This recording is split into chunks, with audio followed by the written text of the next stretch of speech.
Eu estou pensando há muito tempo em propor um novo tipo de professor. É um professor que não ensina nada. Ele não é professor de matemática, de história, de geografia. É um professor de espantos.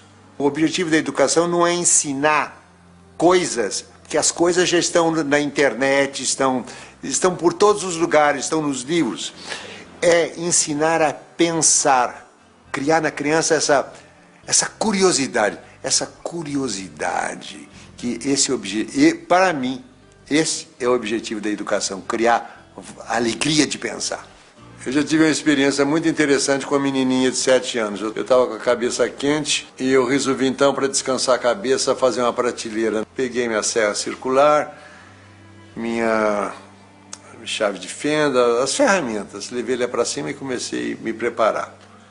Nessa hora chegou a minha empregada com a filha dela. Sua empregada disse bom dia, eu cumprimentei e foi embora. A menina não foi embora, ela ficou parada lá.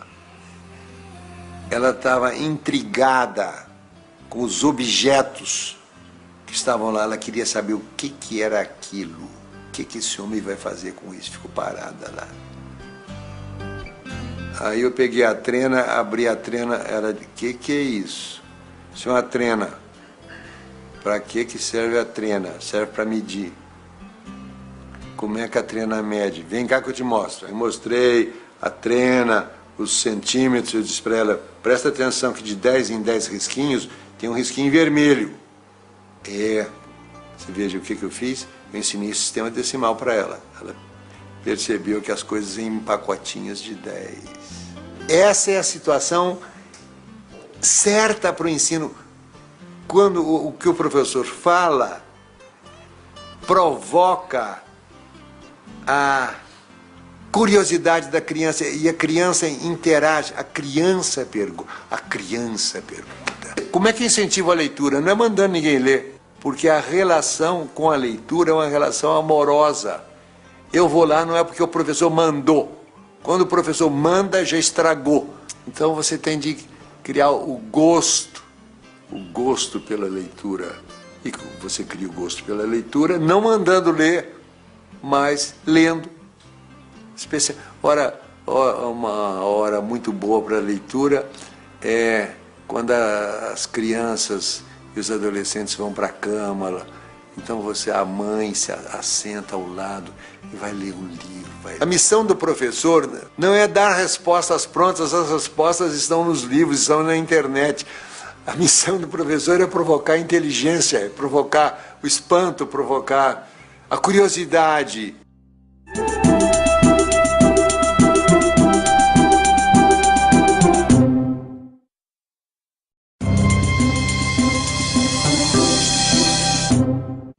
Quando eu era menino, na minha escola, tinha uma aula de leitura. A aula de leitura era a aula em que a professora ia ler para nós. Monteiro Lobato. Ninguém faltava aula, era o silêncio absoluto. Não precisava o professor dizer, menino, silêncio, menino. Não tem. Na escola não pode ter essa palavra silêncio, porque naturalmente, se a escola é boa, as crianças vão fazer silêncio porque elas vão gostar daquilo que elas estão fazendo. Frequentemente, os professores só têm que repetir aquilo que já vem nas apostilas. Recebi uma carta do menino. Querido Rubem Alves, li o seu livro O Patinho que Não Aprendeu a Voar. Aprendi que liberdade é a gente fazer aquilo que a gente deseja muito. Eu quero ser livre. Ponto, parágrafo. Tem uma professora que é demais. Ela manda a gente ler os seus livros e grifar os encontros consonantais e os dígrafos. O que o menino vai fazer com o encontro consonantal? Para que serve isso? Para nada. E dígrafo, para que serve? Para nada. Era preciso que os professores parassem e dissessem, não vamos seguir o programa, vamos fazer as coisas que são essenciais no ambiente em que a criança vive. Então, eu diria que os professores teriam que fazer sempre essa pergunta. Isso que eu vou ensinar serve para quê? descobri em Portugal uma escola que me impressionou muitíssimo, chamada Escola da Ponte. Escrevi até um livro sobre ela. A escola com que sempre sonhei sem imaginar que pudesse existir. Os professores estão junto com os alunos para ajudar os alunos. Essa ideia do professor ir lá dar uma aula, ficar na frente, os alunos copiando, isso não existe. Os professores são companheiros dos alunos. Não tem nota. Nota é uma inverdade. É uma inverdade, porque aquilo que o aluno produz numa prova não revela o que ele pensa.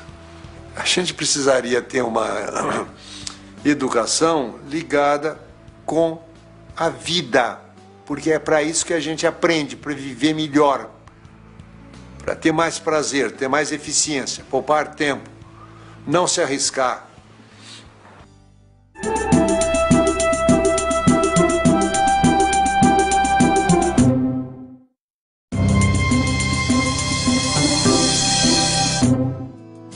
O que é a educação brasileira? Os vestibulares é que determinam a filosofia de educação das escolas. Ou seja, tanto assim que nos livros de problema sempre aparece embaixo ITA 1987, Unicamp. Ou seja, é tudo orientado no sentido de passar no vestibular. Mas o que adianta passar no vestibular se dentro de 2 anos eu teria esquecido todas as coisas? Eu gostaria que a avaliação do ensino não fosse feita imediatamente depois de terminado. Eu gostaria que fosse feito 2 anos depois de terminado o ano. Porque o aprendido é aquilo que fica depois que o esquecimento faz o seu trabalho. Eu quero testar os meninos 2 anos depois.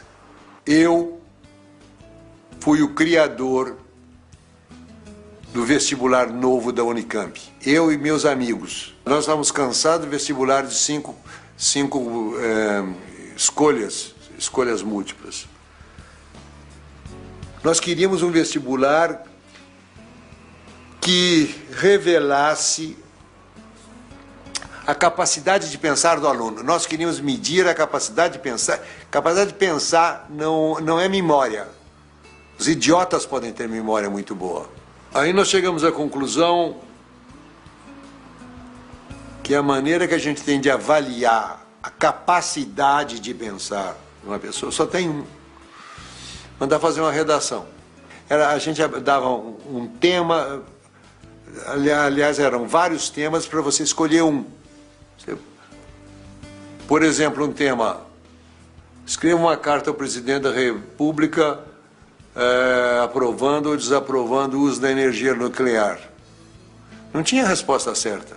Não nos interessava, só nos interessava que o aluno fosse capaz de pensar por conta própria. Aí, depois de terminado o trabalho, um amigo meu que tinha sido formado engenheiro do ITA, quer dizer, um cara rigoroso, ele chegou para mim e disse: tem um jeito muito mais simples. Qual é? Sorteio. Sorteio? Como? Achei que ele estava doido. Pense. Aí eu comecei a pensar. O primeiro benefício do sorteio seria que as escolas teriam liberdade para educar do jeito que elas quisessem. O terror do vestibular é que ele lança uma sombra negra sobre tudo que vem antes. Nós não somos movidos pelas ideias, nós somos movidos pelos sentimentos. Eu acho que a transformação da educação no Brasil, ela passa por dentro dos pensamentos e dos sentimentos dos professores. O professor é o ponto central de qualquer programa de transformação do ensino brasileiro.